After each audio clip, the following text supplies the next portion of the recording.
Ladies and gents, we're getting down to the business end here. 20 rounds in the books. We have 5 to go.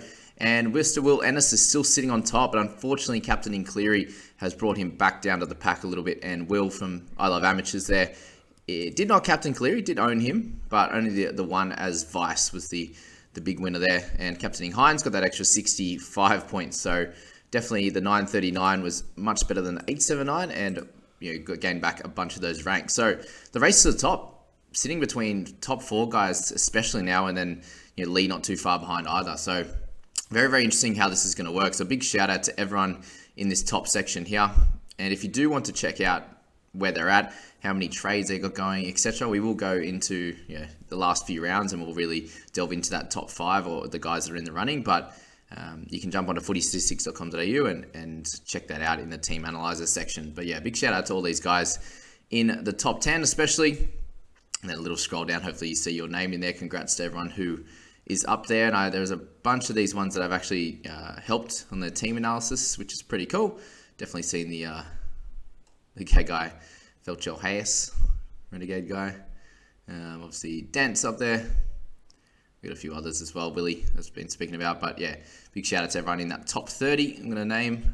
So well done to everyone there. But in terms of our people squad, very, very interesting setup at the moment. Considering we had Cleary as captain, we also had Aaron Booth. So the 14 from here was a real killer. So what we saw in game 1 has not come to fruition in game 2 and 3. He's got what he scored in his first game. He's got that over the next 2 games. So 28 and a 14, not ideal at all there for Mr. Booth. So can we even use him as a guy anymore? Hopefully he gets named, to be honest with you.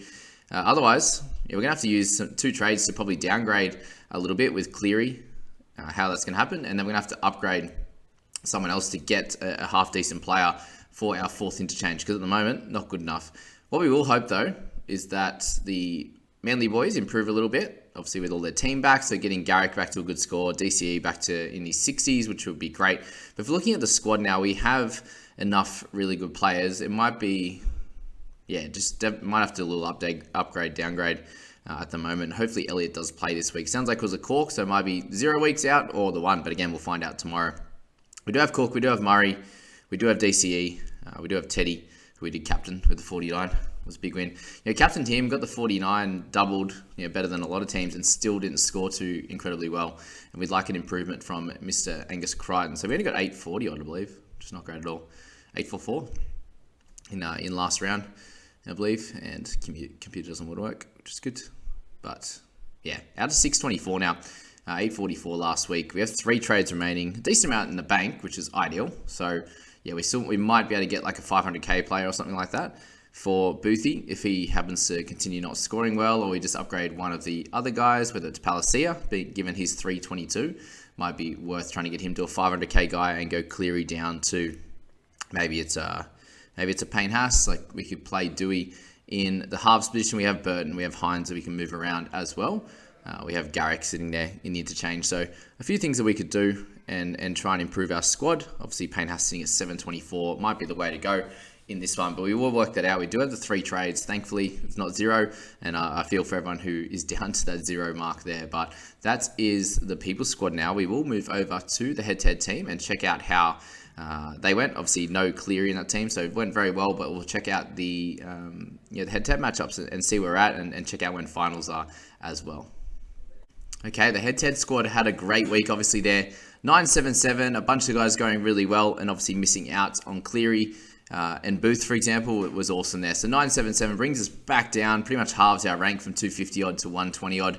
And in terms of our head-to-head matchups, we obviously ranked pretty well and won all of them. So a nice little 80-point win over the CK's Merchants in the Phantom Broncos head-to-head.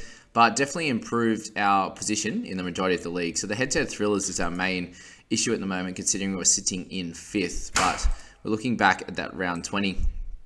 And the majority of guys are sitting in the 800s there. And if you got somewhere around that, then it's very, very normal for you there. But we're sitting tied there with 4th, 5th, and 6th, which is great for us. We've had the 2 wins in a row, but very, very close up top. 1st through 6 are all within 4 points there. So big shout out to Matty, who has lost his last 2, which is very interesting, and still is in the lead in this one. In terms of points scored, it's funny that I'm just under Eddie there in terms of points scored in the head-to-head matchups, and coming fifth. So it shows that I've had here the only one of two people that's had over 16,000 points scored against me. So this can happen in head-to-head. Obviously, it's based on who you play each and every week, and the points differential is still sitting pretty nice. So if we can get a decent win the next couple of weeks, let's check out the position there on our fixtures and see where that leaves us in terms of scoring. So we got one more round. Okay, so one more round here. We need a win. If we can sneak a win here against who we got. Oh, we actually have Eddie this week.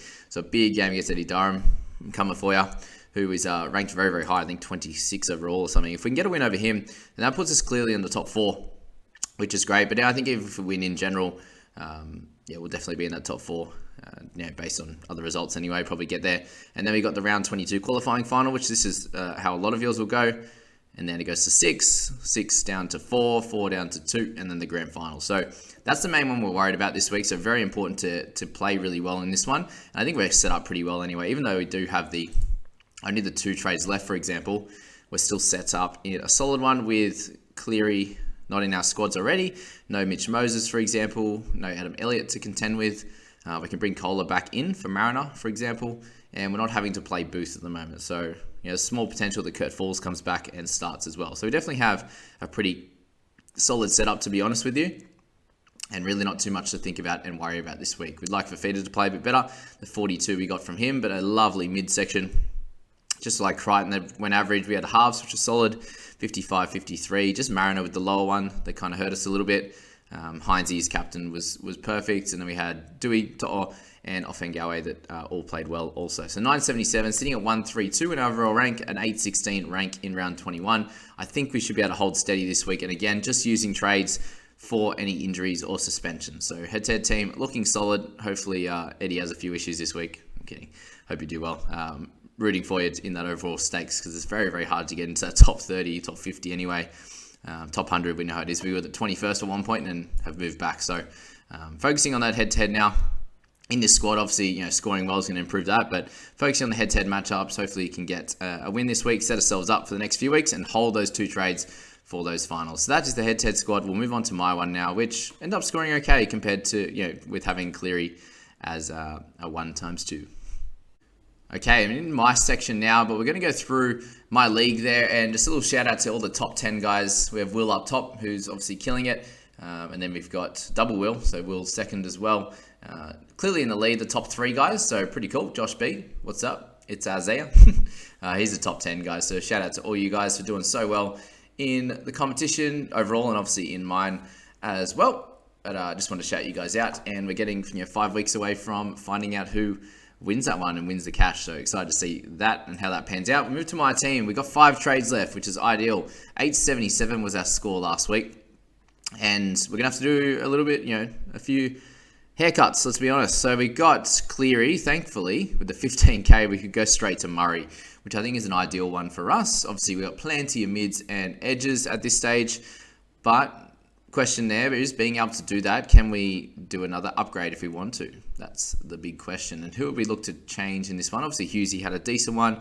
He's fairly cheap though, so that's the big issue with him in terms of the price. We've got Kohler there as cover. Do we keep him there? Do we do something different and go, instead of going Murray, we go Cleary to Haas, and then we can upgrade a little bit elsewhere to a guy on the way up? All things that we'll have to look at in terms of how team list panned out. Are we looking to hold on to Mr. Reedy? Are we doing anything with that? Are we waiting till Cotter comes down a bit and potentially get some big minutes in the last few rounds to trade to Reedy? All interesting things, considering we have 5 trades left is the best one. So 1 or 2 this week, we could just straight swap Cleary to Murray, which is a pretty solid one, and I feel he's pretty close to a must-have in a position that is doing okay at the top of the level when you got Papali'i and these types of guys, but when the guys that are missing, unfortunately, are getting around that 40, or Crichton with the 34, Tamalolo's at high 40s, whereas Murray's in the mid to high 60s on a regular basis. So that's the big call there. But Joey Manu was a big one for us with 69. Latrell not so good with 36, and that's what our head-to-head team missed out on as well, was having Latrell there 36. So that's that, but obviously had Ruben Garrick, so to win some, you lose some. Savage did a job for us, thank goodness, the 42. So the 877 is okay. We lost 60 ranks again, so we're 1270. again, with 5 trades left, we should be able to keep moving down that overall ranking ladder. Considering we had Cleary as captain, we still lost 60 ranks, was very, very happy. So we'll take that. We got 5 rounds to go. As long as we can get in the top 1,000, I'll be happy, and finish respectably in my league would be great, and hopefully beat a bunch of you guys. I'm here to help, but I want to beat you too. That's the good nature of good competition, right? So that's the NRL Fantasy Analysis squad. That's the 3 teams, guys. If you are new here, please like, subscribe. I appreciate this getting out to as many people as possible, and we'll continue to build. It's a great community that we've got here, and I appreciate every one of you. So if you stayed all the way to the end, thank you. Let me know down in the comments that you've been here all the way to the end. I appreciate all of you, those that do, and we'll catch you in the next few videos, guys. See you later.